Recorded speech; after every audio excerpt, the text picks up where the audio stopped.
Pozdrav ljudi! Danas je jedna epizoda za sve ljubitelje ovsenih pahuljica. Pričamo o tome kako da na ovsenoj kaši za doručak budete siti i koja su to 3 ključna faktora u ovakvom doručku koja utiču na sitost. Preneću vam svoje iskustvo, spoznaje i neke zakonitosti koje morate znati ako sami kombinujete namirnice u ovsenoj kaši. Pa hajde da krenemo. Ja sam ljubitelj ovsene kaše i u poslednje vreme teško mi je da zamislim jutro bez ovakvog doručka. Ipak nije uvek tako bilo. Pre više od 4 godine tek ponekad sam uvodila ovakav doručak. Moja ovsena kaša nije zadovoljavala moje potrebe, pa sam vrlo brzo posle takvog doručka bila gladna. Zato vam danas snimam ovaj video ako ni sami niste sigurni zašto ste posle ovsene vrlo brzo gladni. Prvi faktor koji utiče na sitost je kombinacija makronutrijenata. Posle doručka koji sadrži sva 3 makronutrijenta, a to su proteini, ugljeni hidrati i masti, imat ćete duže osjećaj sitosti. Dakle, nemojte zanemariti jedan od ova 3, jer to će uprostiti vašu probavu i nakon ovsenih u kojima su zastupljena samo 2 makronutrijenta, bit ćete vrlo brzo gladni. A da biste znali kako pametno da kombinujete namirnice u ovsenoj tako da zastupite sve makronutrijente, u nastavku sam vam grupisala namirnice prema kategorijama. Kad ih kombinujete, gledajte da iz svake grupe zastupite po neku.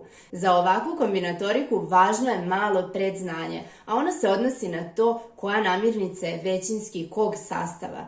Tako sam na listu ugljenih hidrata stavila namirnice koje u sebi imaju većinski ugljene hidrate, ali ne znači da ne sadrže i druge makronutrijente, ali u značajno manjoj količini.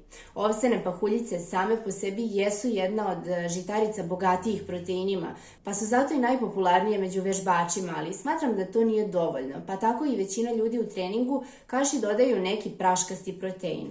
Pored toga što proteini hrane naše mišiće, oni utiču da se osjećamo sitima. I naravno u kašu dodajem 10 grama masnoća. Ako želite duže da budete siti, zastupite namirnice iz sve 3 grupe. Drugi faktor koji utiče na sitost je kalorijski unos, odnosno količina hrane.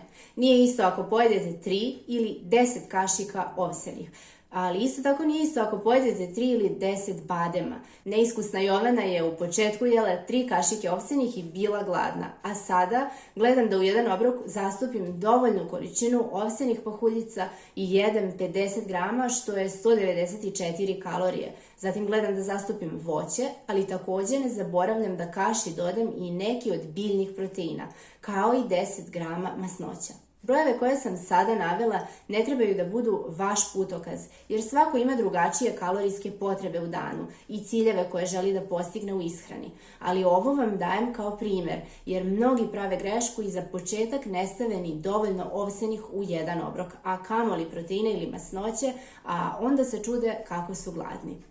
Treći faktor koji utiče na sitost jeste količina šećera koju sadrži kaša. Pod tim ne mislim na rafinisani beli šećer, već na sve zdrave verzije zaslađivača i samo voće koje sadrži prirodnu fruktozu. Kada kupujete gotove kaše u kesicama, smatram da je količina šećera glavni i odgovorni krivac zašto nas one ne drže sitima. Naravno uz nedostatak vlakana iz svežeg voća. Zato ja uvek pravim svoju kašu jer znam koje namirnice jedem. Ipak, ako dodam med, banane, agava sirup, suvo voće ili neke druge zdrave šećere, primetim da sam brže gladna. Iz tog razloga u poslednje vreme ne stavljam nikakve zaslađivače sem svežeg voća.